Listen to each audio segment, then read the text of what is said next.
Bonjour à toutes et bienvenue dans cette nouvelle chronique d'actualité. Et oui, comme tous les mercredis, je vous retrouve pour faire un petit peu le tour de ce que j'ai vu dans les médias, dans les publicités, sur les réseaux sociaux, etc.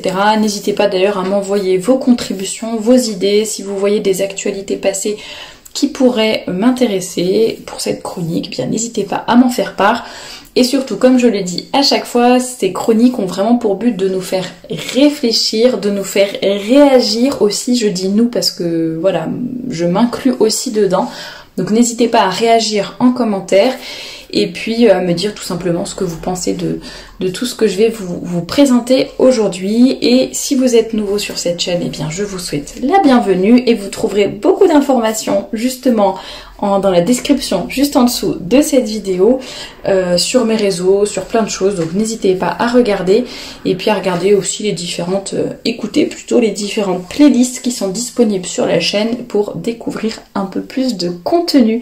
Merci à toutes les personnes qui me suivent depuis longtemps, merci pour votre soutien, merci pour vos dons aussi. Et pour toutes les personnes qui commentent, qui like, qui s'abonnent pour soutenir mon travail, je vous remercie infiniment. Pour commencer cette chronique d'actualité, commençons par quelque chose de positif. Je suis tombée hier sur YouTube dans mes suggestions, là sur la page d'accueil, la dernière interview de l'actrice Audrey Hepburn. Je ne sais pas si vous la connaissez, c'est une actrice très connue qui a joué notamment dans My Fair Lady, dans Vacances romaines, Breakfast at Tiffany's, Sabrina et sûrement plein d'autres films que j'oublie. Mais voilà, c'est vraiment une actrice, une icône, on va dire, d'Hollywood. Et puis qui est connue aussi pour sa beauté, bien sûr. Elle est vraiment restée belle jusqu'à ces dernières années, et enfin les dernières années de sa vie. Et voilà, elle a publié des très beaux, enfin elle a dit de très belles choses sur la beauté de la femme. Donc voilà, et je suis tombée dans mes suggestions sur la dernière interview qu'elle a donnée dans sa maison en Suisse en 1990. Donc j'imagine qu'elle est décédée pas très longtemps après. Et donc le journaliste lui pose des questions. En fait, je voulais voir comment elle s'exprimait un petit peu en dehors de ses films. Et donc c'est pour ça que j'ai cliqué. Et le journaliste lui pose des questions un peu sur sa vie d'actrice, son passé, ses choix de films, ce qu'elle a fait, sa carrière. Enfin voilà, il revient un peu sur pas mal de choses de sa vie d'actrice. Et une des questions qu'il lui pose, c'est en gros, vous étiez quand même une grande actrice connue, etc.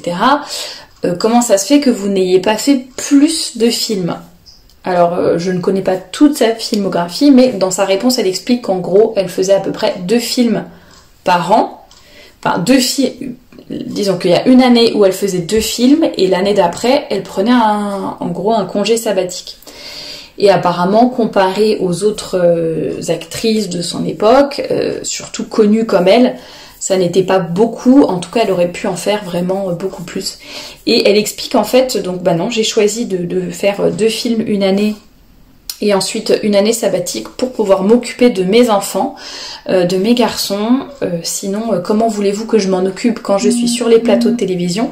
Et elle explique également qu'en fait, elle a...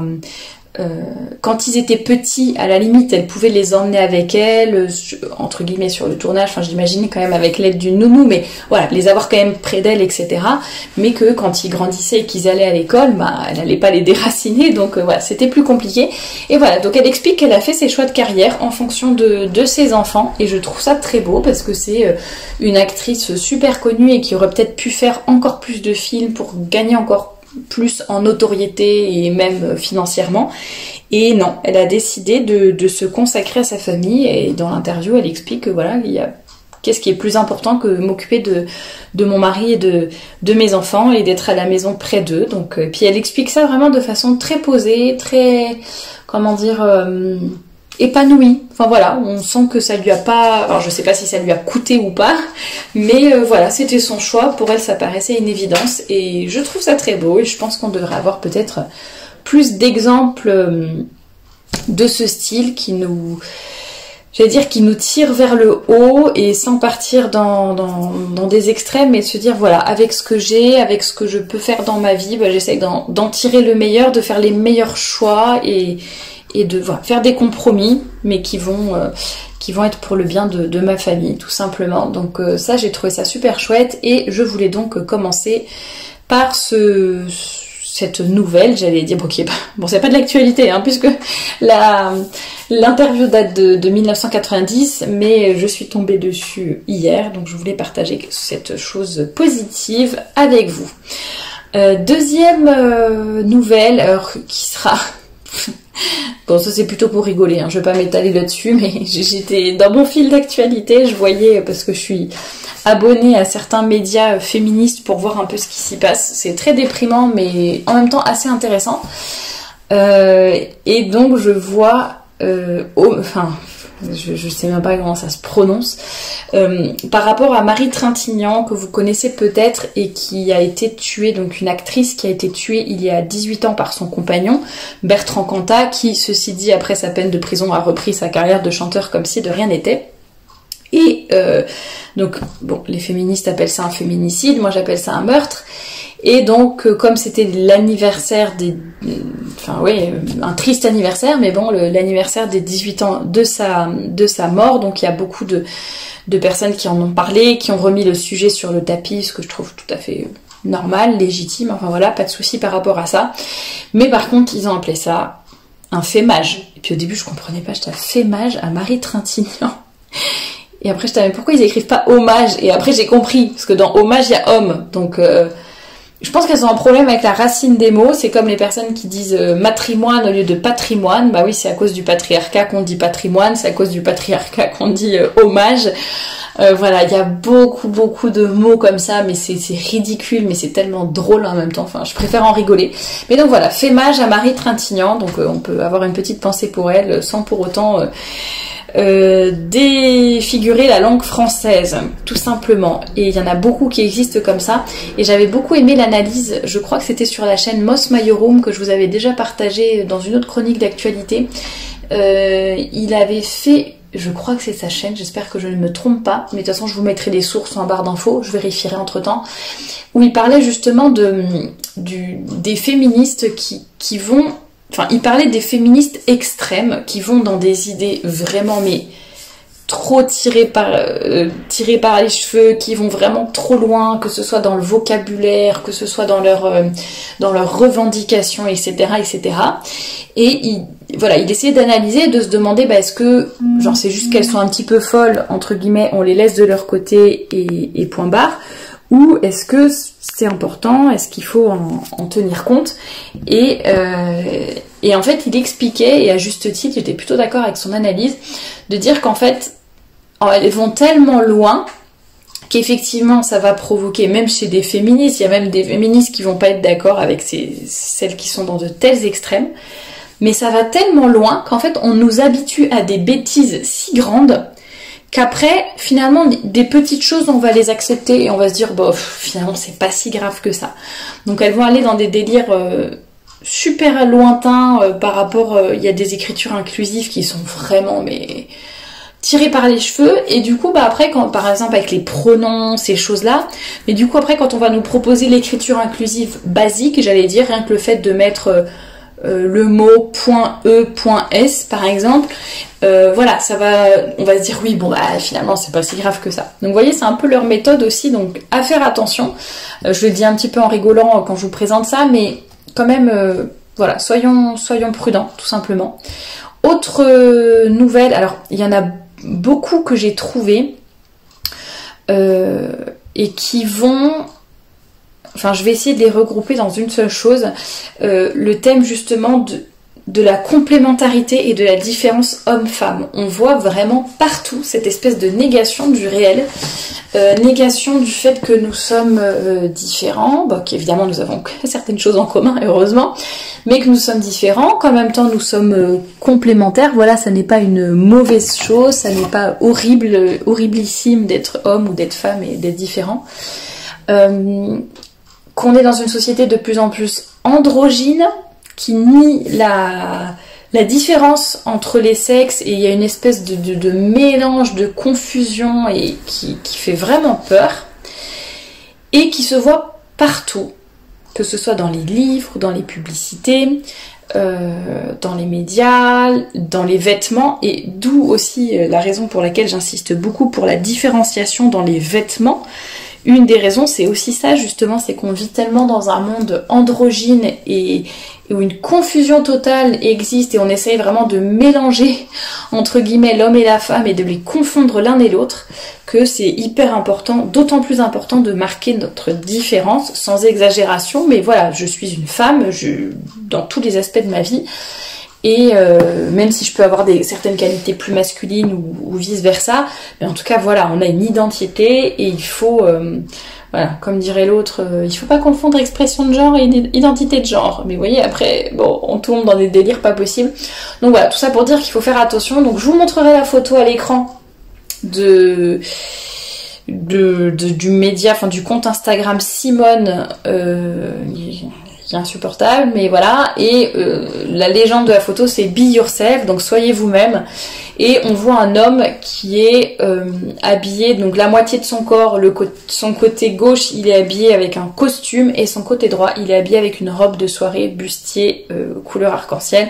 Donc évidemment, c'est pour promouvoir l'homosexualité, le gender fluide, etc. Il suffit de regarder les petits hashtags, les petits mots-clés à côté de la publication.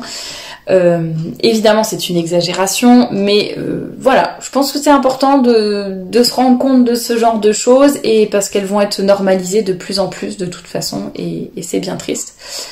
Mais il faut en avoir conscience. Dans le même ordre d'idées, la page Instagram Sexisme Ordinaire qui est extrêmement choquée d'un manuel Albin Michel. Alors, est-ce qu'ils ont mis la couverture? Oui, alors un manuel ou un livre qui s'appelle Trouver les mots qui font grandir pour les aider à s'épanouir. Donc, pour aider les 8-13 ans à s'épanouir, apparemment qui date de 2019.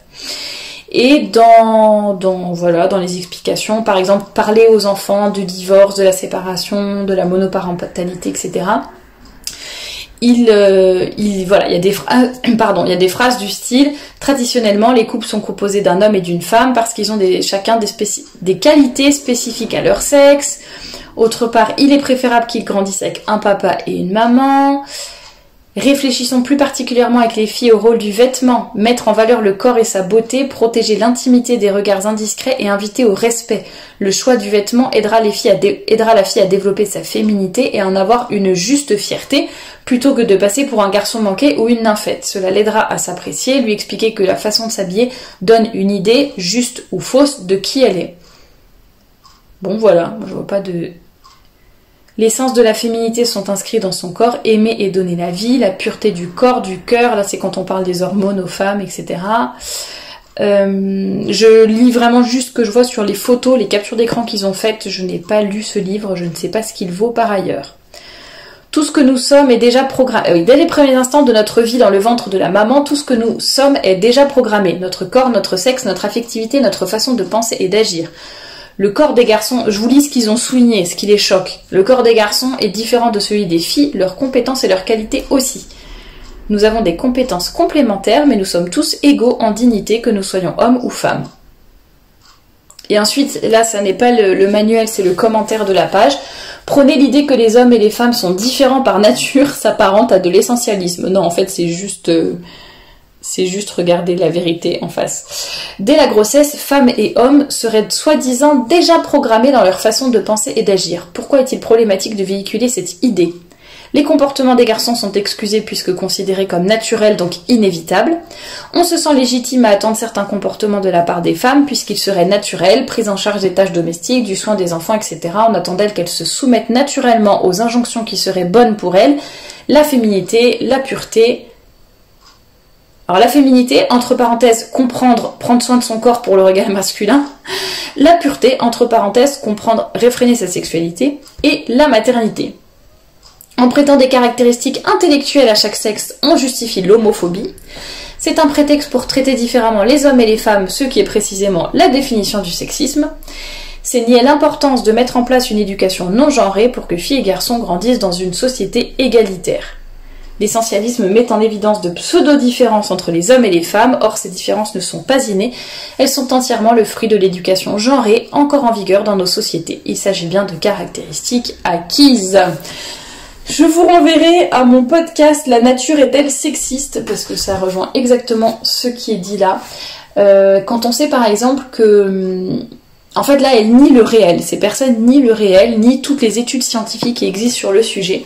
Quand on sait par exemple que le lait maternel n'a pas la même composition quand on allaite, enfin quand la femme attend une petite fille ou un petit garçon, on se dit quand même qu'a priori ça n'est pas la maman qui est sexiste et donc qui va produire un lait différent juste parce que voilà, elle ne traite pas de la même façon le garçon, la fille. Donc non, ça n'est pas du sexisme, ça n'est pas non plus de l'homophobie. Éduquer les filles à se respecter et éduquer les garçons à surveiller et à dominer leur regard, ça n'est pas du tout encourager ni le viol ni quoi que ce soit. C'est tout simplement respecter la nature humaine et les différences qui existent entre les deux sexes pour leur plus grand bien en fait et pour le bon fonctionnement de la société tout simplement. Donc il n'y a rien qui va dans cette publication, voilà, c'est vraiment comme je le dis la négation du réel et on le martèle en permanence, on le dit tout le temps, c'est justement l'éducation non genrée qui est promue à l'heure actuelle et donc faisons-y vraiment attention et ne tombons pas dans ces pièges-là. Et sur un autre sujet aussi par rapport à toute cette confusion et cette espèce de lavage de cerveau pour faire croire que les sexes n'existent pas, enfin qu'il n'y a pas de différence entre l'homme et la femme. Il y a aussi des publications par rapport aux règles des femmes en disant justement que les règles ou l'endométriose ne sont pas réservées entre guillemets qu'aux femmes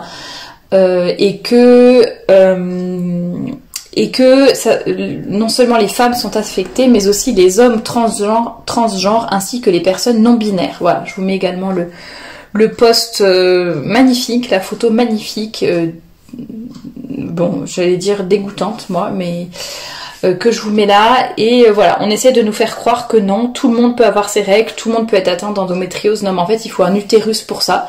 Donc si tu as un utérus, c'est que tu es une femme, que tu le veuilles ou non, que tu te sois fait opérer, comment dire, que tu te le sois fait enlever ou pas, ou que tu... Voilà, c'est l'utérus à la base. Après, l'homme fait beaucoup de transformations et d'opérations pour mettre la confusion dans tout cela, mais non, les règles, c'est pour les femmes, et je vais pas dire qu'on en est fiers, c'est pas une question de fierté, mais c'est comme ça, c'est ce que la nature nous donne, donc voilà, n'essayons pas de tout confondre. C'est un peu dommage. Et autre, qu'est-ce qu'il y a d'autre comme actualité dont je voulais vous parler? Ça, c'est bon. Ah oui, c'était par rapport... Il y avait encore cette petite phrase d'une féministe. Beaucoup de misogynes sont gentilles avec leur petite amie, leur épouse, leur mère. La misogynie ne consiste pas à haïr toutes les femmes, mais à haïr celles qui sortent des sentiers battus.